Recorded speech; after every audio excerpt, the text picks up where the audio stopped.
Okay, so family 2 is amazing. Now this concept of the chord families is something that, as far as I know, I'm the first one to kind of talk about them in this regard.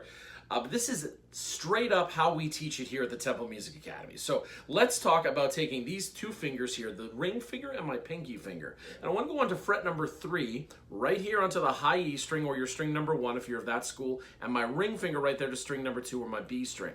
I want to rest slightly beyond halfway, and I'm going to push that, and you'll see it actually allows my hand to turn ever so slightly. I do not want my hand to be flat. That's no good. I'm going to turn it ever so slightly. For any of you anthropology majors or medical majors or whatever majors, can you please answer this question? I remember in school they talked about supination and antonation, but I don't remember which is which. So whatever one it is, yeah, is what it is. So we go ahead and we lock those fingers up. And with those fingers locked up, I just want to push just with those guys enough that I can get them to ring like a chord.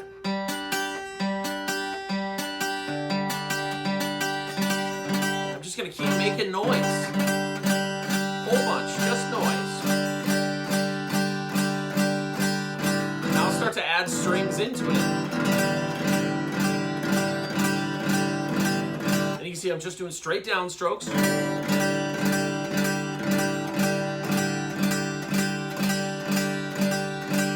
see the slight turn in my hand is still there, ever so.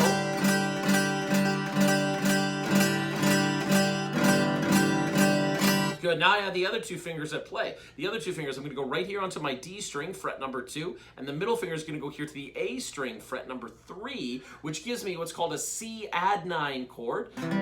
But if you were to compare these two fingers right here to the tail end of a C, you can see the tail end of a C chord, as we've jammed before, is actually in there. So I'm just locking these fingers up, and then I'm rocking onto that guy.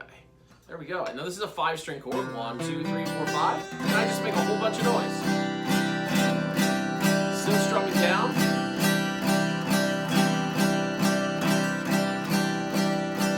Now I'm going to move them into the G by simply resting them up.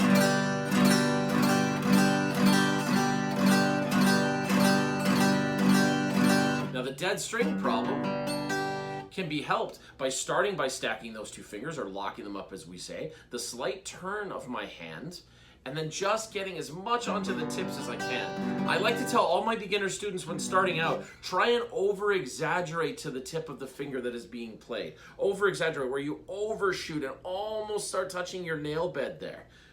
Here with these locked up, and then here, it gives me the C add 9. Don't worry about dead strings, just try your best to make a lot of noise, and then shift to the G chord. Here it is. Beauty. The important part is these two that I stacked up at the beginning, that I went ahead and locked up, they're never going to leave. We're going to do 4 chords, and they're never going to leave. They sit there. C add 9. G.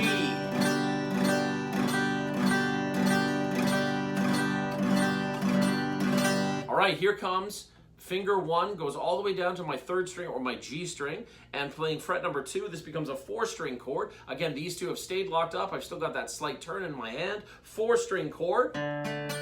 Gives me what's known as a D sus4. Just making noise, making noise.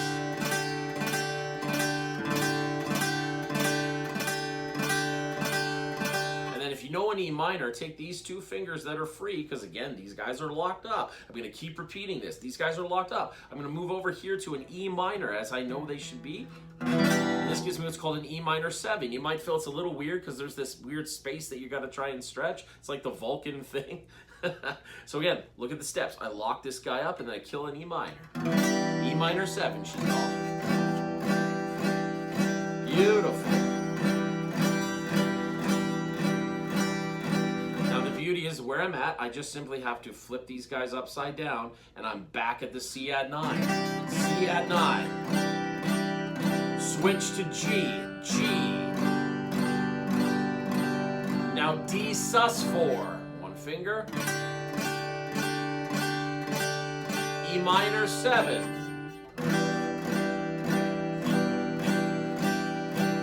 Switch it, flip the hand. Here's a C add 9. Now change to G. sus4 is right there. E minor 7. Practicing in this way is what I call the chord family, number 2. There's 3 of them that I teach here before we move on. But C add 9, then G, then D sus4, and then an E minor 7 gives me this whole enchilada, whole kit and caboodle. Now the cool thing is how many damn songs this is. If I go D, C, 2 Gs, that's Sweet Home Alabama.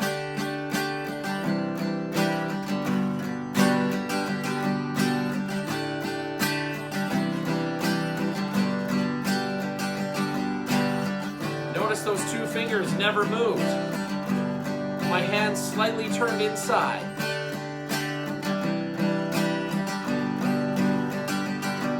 If I reverse those into the other order, where I do 2 Gs, and then I go to a C add 9 and then the D, I get that Green Day song.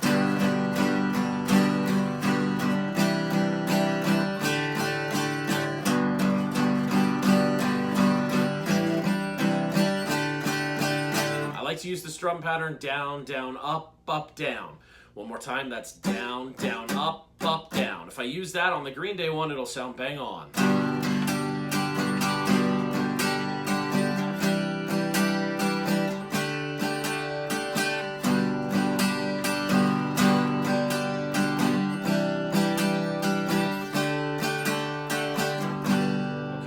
My personal favorite is to go E minor, G, D sus4, and then hang out on that C add 9 for a while.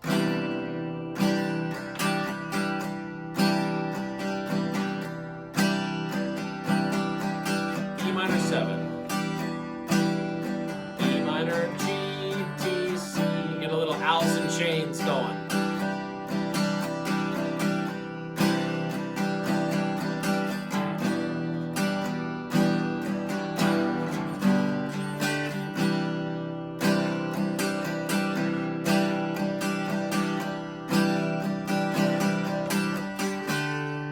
Such a great song to jam around. I love that one. I'm just going to jam it for a little bit right here. 2, 3, 4.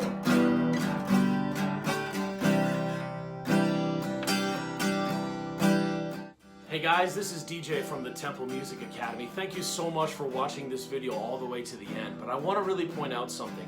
I really want to point out that sadly YouTube doesn't have the best feature in the world for us to talk directly. If you need some help with anything that you're working on with your own guitar teachers or your own guitar journeys, please reach out to us. There's multitudes of ways. We're available online at www.thetemple.ca.